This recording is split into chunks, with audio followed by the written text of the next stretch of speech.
سیاستدان سے سوال کرو تو جمہوری نظام خطرے میں، جج سے سوال کرو تو عدلیہ اور نظام انصاف خطرے میں، فوج سے سوال کرو تو نیشنل سیکیورٹی خطرے میں، اور ملا سے سوال کرو تو مذہب اور ایمان خطرے میں۔ اور آج ایک اسسٹنٹ کمشنر سے سوال کیا گیا تو سول سروسز کا نظام اور ہماری معاشرتی اقدار خطرے میں۔ یقیناً آج جو کچھ سیالکوٹ میں ہوا فردوس عاشق اوان اور اسسٹنٹ کمشنر کے دوران مناسب نہیں تھا دونوں طرف سے، لیکن آپ دل پہ ہاتھ رکھ کے بتائیں 74 سالوں میں یہ جو بیوروکریسی ہے، یہ جو ہمارے بیوروکریسی انگریز کے بدبودار نظام کے چھوڑے ہوئے جو لارڈ ماؤنٹ بیٹن ہے، انہوں نے عوام کو کس طرح سے ٹریٹ کیا ہے؟ کبھی آپ ایک اسسٹنٹ کمشنر یا ڈپٹی کمشنر کے دفتر میں گئے ہیں کہ وہ کس طرح فرعونیت اور رعونیت سے ہے، جو عوام کو کیڑے مکوڑوں کی نظر سے دیکھتے ہیں؟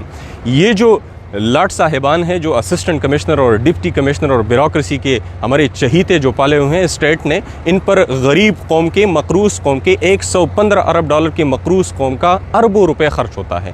ہر اسسٹنٹ کمشنر کو، پورے ملک میں 800 اسسٹنٹ کمشنر ہے، ہر اسسٹنٹ کمشنر کو 50 سے 60 لاکھ روپے کی ایک آرام دہ گاڑی مہیا کی جاتی ہے، اور اس گاڑی کو چلانے کے لیے ایک زبردست ڈرائیور بھی مہیا کیا جاتا ہے، جس کے پیسے سرکار جو ہے وہ ٹیکس کے پیسوں سے دیتی ہے، اور ان کو نوکر چاکر دیے جاتے ہیں، گارڈ دیے جاتے ہیں، ان کو انٹرٹینمنٹ الاؤنس دیا جاتا ہے۔ ان کی بیوی بچے جو ہیں وہ سرکار کی گاڑیوں کو ایبیوز کرتے ہیں اور شمالی علاقہ جات کی سیرز کرتے ہیں۔ ان کے انٹرٹینمنٹ الاؤنسز سے ان کے گھر کا خرچہ چلتا ہے، ان کی دال، سبزی، فروٹ وغیرہ سب انٹرٹینمنٹ الاؤنسز سے آتے ہیں۔ ان کو بنگلہ دیا جاتا ہے، گاڑی دی جاتی ہے۔ یہ سہولتیں کس لیے دی جاتی ہے؟ یہ آسائش ہے، یہ سہولتیں اور یہ اختیارات صرف اور صرف اس لیے ہے کہ یہ صاحبان جو ہے عوام کو ریلیف دے۔ لیکن دل پہ ہاتھ رکھ کے بتائیں کہ 74 سال میں کبھی آپ نے ایک سچے اسسٹنٹ کمشنر یا ڈپٹی کمشنر کو عوام کے درمیان میں دیکھا ہے پروٹوکول کے بغیر؟ کبھی آپ نے دیکھا ہے کہ ان نے کبھی عوام کو ایک اپنے خادم کے طور پر پیش کیا ہے؟ یقیناً اچھے لوگ ہوں گے، لیکن ان کی تعداد جو ہے وہ گنتی میں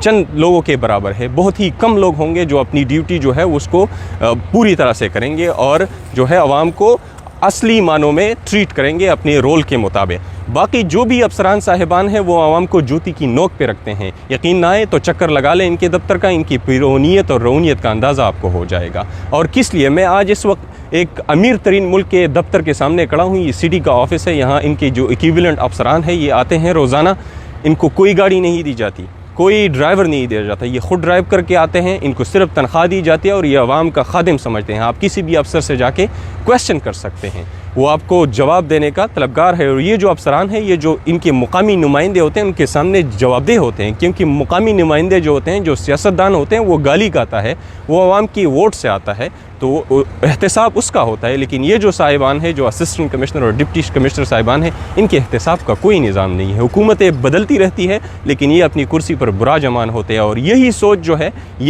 جو ہے ان کی کارکردگی میں خلل کا باعث ہے، اور یہی سوچ جو ہے ان کو پرفارم نہیں کرنے دیتا، کیونکہ ان کی سوچ ہے کہ وہ آسمان سے اتری ہوئی مخلوق ہے، ان کا کوئی احتساب نہیں کر سکتا۔ تو اس نظام کو بدلنا ہوگا۔ عمران خان کی حکومت کے پاس ایک اچھا موقع ہے، عوامی رائے عامہ ہموار ہو رہی ہے۔ یہ جو افسران صاحبان ہیں جن کی ہم کو شکلیں بھی نہیں نظر آتی تھی، میں قسم اٹھا کے کہتا ہوں کہ میں نے زندگی میں ایک دفعہ اپنی ڈپٹی کمشنر کی شکل دیکھی ہے، جو پاتہا پر آئے تھے ہمارے ماموں کے پاتہا پر گاؤں میں۔ اس کے بعد میں نے کبھی ڈپٹی کمشنر کی شکل نہیں دیکھی۔ یہ اپنے دفتروں سے نکلتے نہیں ہیں، یہ عوام کے خادم جن کو کہا جاتا ہے، سول سرونٹس جن کو کہا جاتا ہے۔